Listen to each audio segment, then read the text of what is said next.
The world on edge. How close are we to World War III? It started with a single statement. Vladimir Putin, standing before a wall of monitors at a frontline military command post, looks straight into the camera, his voice calm but cold. Russia now possesses the highest level of nuclear readiness in the world. Those words struck like thunder. They weren't just a military boast, they were a warning, a signal to the West that Russia is ready to cross lines no one thought would ever be crossed again. Within hours, global intelligence networks went into red alert.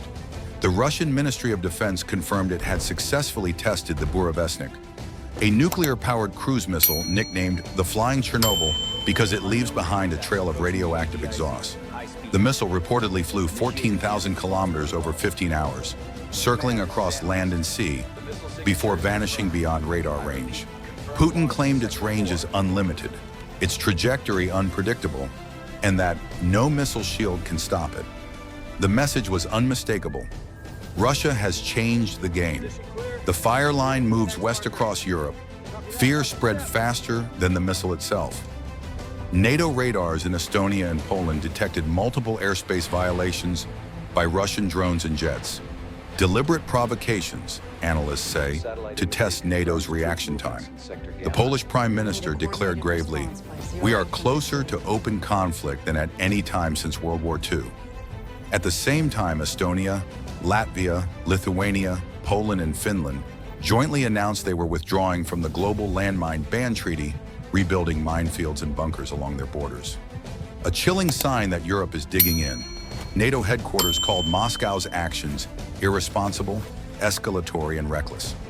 Every move, every flight, every incursion, one miscalculation away from total war. 5 flashpoints of a world on the brink. Experts from the National Security Journal warn of 5 global flashpoints where World War III could ignite in seconds. Eastern Europe, Russia versus NATO, the Taiwan Strait, China versus the US. The Middle East, Israel versus Iran, the Korean Peninsula, North Korea's nuclear ambitions, the Himalayas, India versus China border tension. Each of these regions has its own fuse. Unfinished wars, rising nationalism, military buildup, and leaders unwilling to back down. The common thread? Miscalculation under pressure. The dominoes tremble. In the Middle East, Israel and Hamas are again teetering toward violence, while Iran rebuilds its uranium stockpile. In East Asia, China continues live fire drills near Taiwan and even unveils deep-sea cable cutters, weapons capable of cutting off another country's internet. And in the north, Kim Jong-un showcases his new 5,000-ton destroyer armed with nuclear-capable ballistic missiles. Analysts fear the unthinkable, that Russia and China could synchronize their moves. Moscow testing NATO in Europe, while Beijing makes its play for Taiwan. That scenario would split US and Western forces across 2 hemispheres. If even one of these flashpoints ignites, the others could follow, like dominoes made of TNT. The ticking clock. The nightmare scenario isn't fantasy anymore. The US, UK, and EU have begun moving nuclear submarines to higher readiness. Satellite images show Russian nuclear trains heading towards storage sites in Siberia, and the world's financial markets are trembling under the weight of uncertainty.